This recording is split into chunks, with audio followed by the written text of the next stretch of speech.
54 years, I am abandoning everything I know about elves. Everything I've written in my world, everything I've played, every mythology, every nuance of every elven script, gone. I'm Galen, and Galen's got Parkinson's.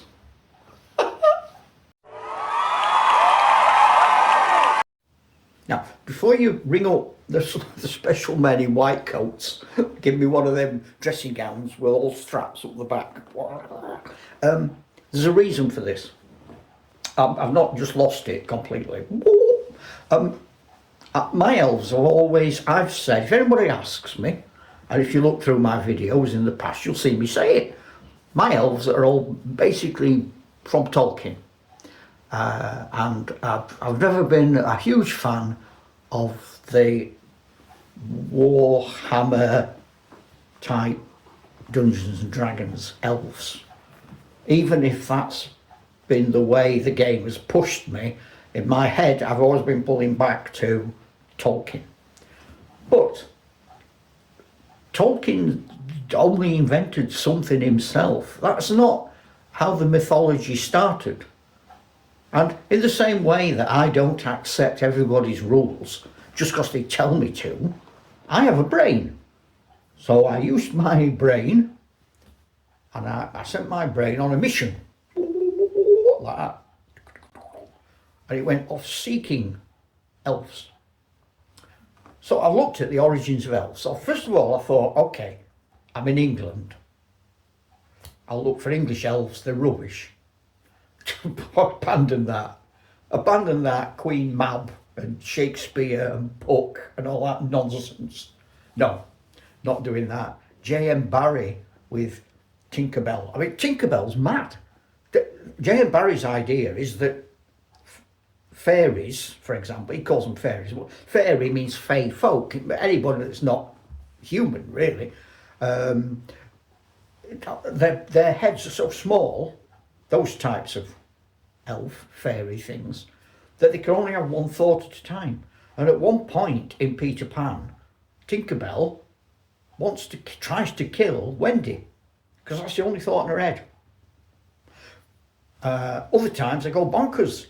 There's like medieval myths where some chap finds a beautiful, gorgeous woman, sort of elven woman, let's say, and then during the night she goes all airy.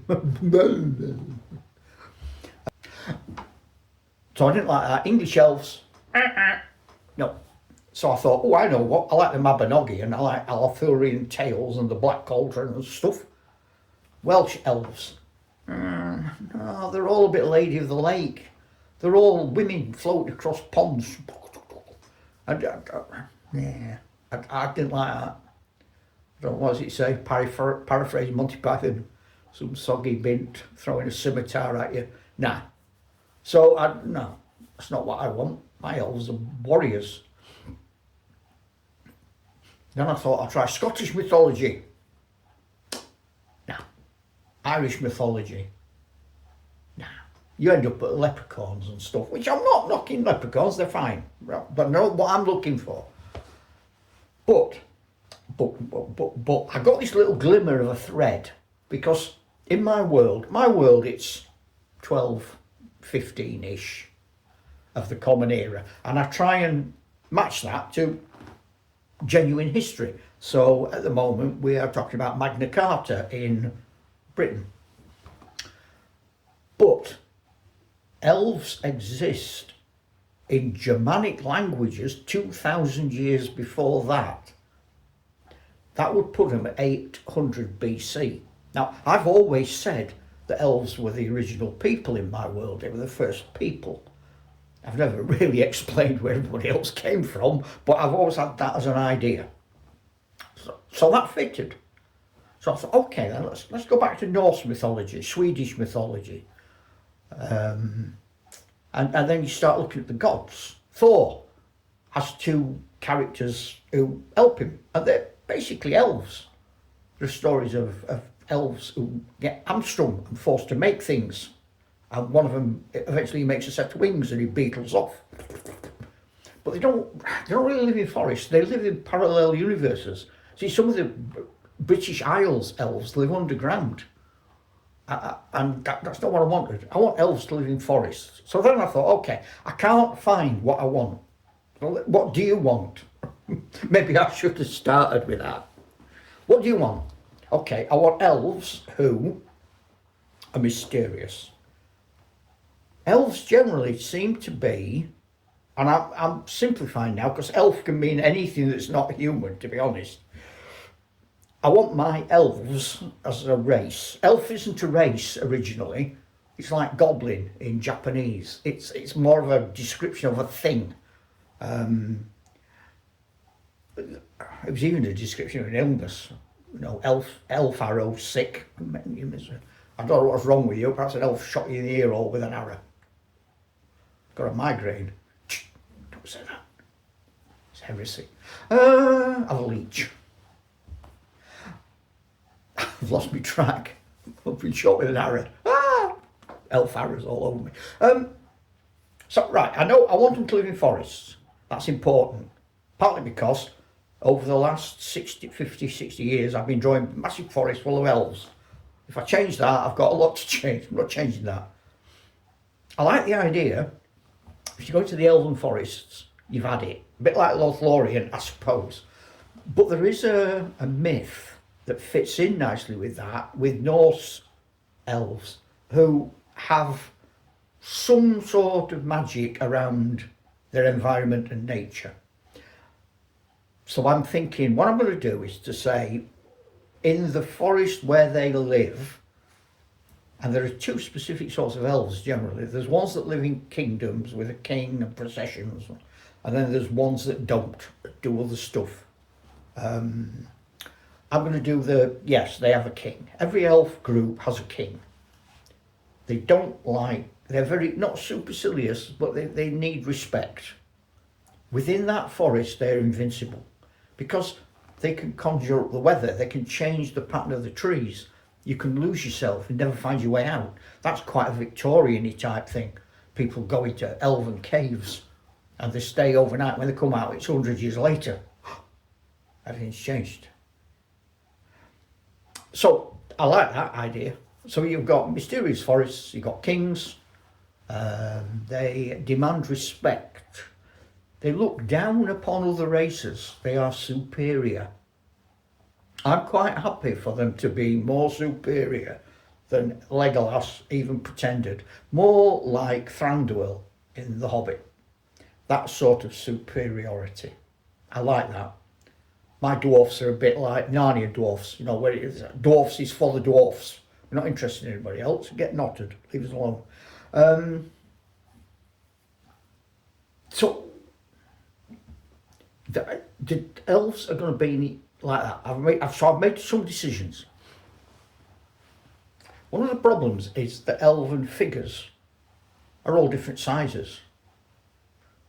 So if you look at the elves, the figures I've shown you, these are all miniature. Well, there's 2 miniature figurines, and there's a citadel.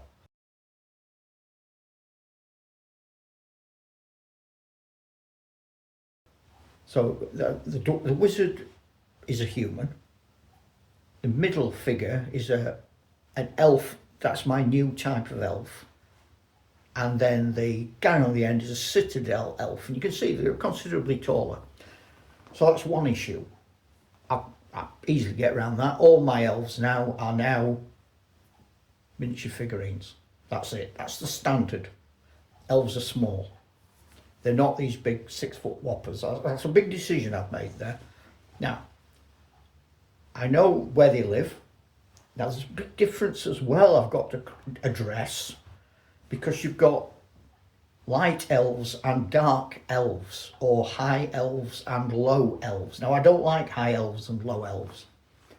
I think high elves and low elves is a thing that high elves say.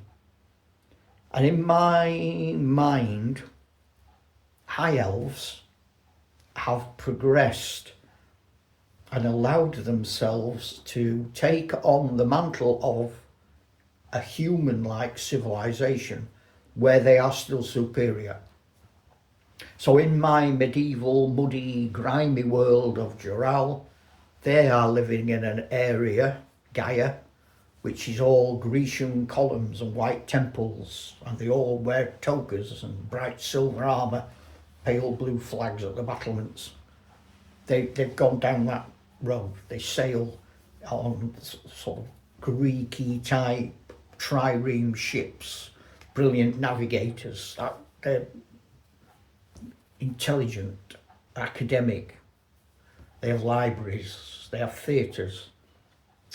So they call themselves high elves because they consider themselves to be better than everybody else in civilization terms. A bit like, Romans calling everybody else barbarians, just because you're not Roman, until you get to be a Roman, and then you're not a barbarian anymore. But all that's happened is you're not a slave, so pick out of that what you will. But dark elves, light elves, that's a bit different. See, in a lot of the mythology, certainly UK, dark elves, and in Welsh mythology, some elves live underground. Now, in my world, the elves always lived underground at the start. There's a massive mountain range like the Himalayas. It's called Upson, because I wanted to put the joke in about the hills, saying they were the ups and downs. I always thought it was quite funny. Hey, what, sue me, what are you going to do? So, the elves, under every mountain, imagine the Himalayas, and under every mountain in the Himalayas there's an elven city. But bad stuff happened. There were plagues, there were wars with goblins, they gave magical secrets to men who turned against them. It all went wrong. And those cities still exist under Upson, and they are empty, derelict, and they're the sorts of places you go when you're role-playing. So elves did live underground. What if some of them still do? And the dark elves that I describe as elves who are just a bit dodgy, to be honest, aren't. They're elves who dwell in the dark. Maybe there are still elves underneath Upson that we haven't discovered yet. There's a thought. Also, all of my elves are now wood elves. End of story.